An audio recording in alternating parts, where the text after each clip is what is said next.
मी असताना ठरवूच कसे शकता तुम्ही?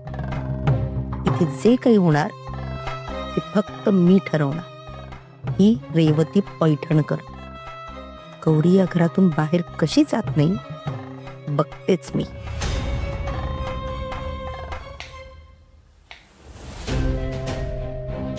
श्वेता, काय करतेस?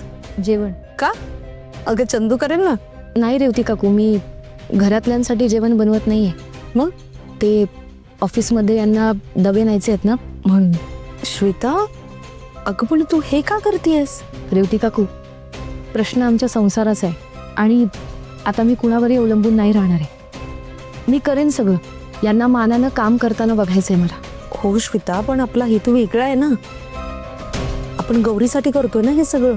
तिलाच मदत नको असेल तर आपण काय करणार? आणि आम्ही आमचं नुकसान का करायचं? रेवती काकू, माहिती आहे तुम्हाला हे किती खचून गेलेत?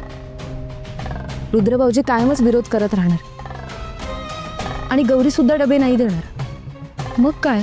अगं असं नाही होणार श्वेता.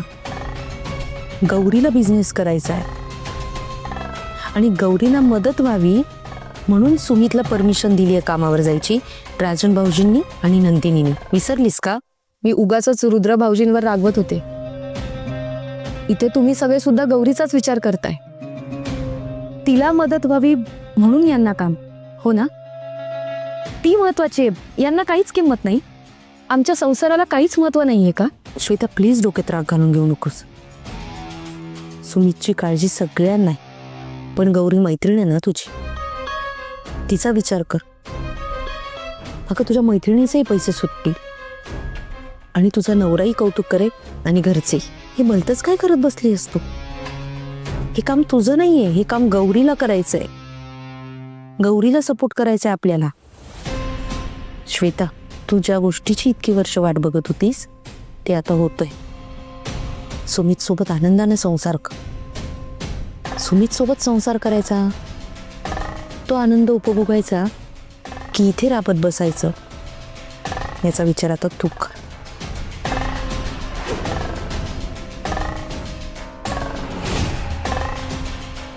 माझा ऐक श्वेता, गौरीला डबे करू दे, म्हणजे काही उलटसुलट होणार नाही.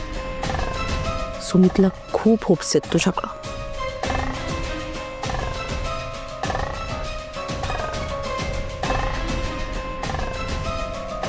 Good girl.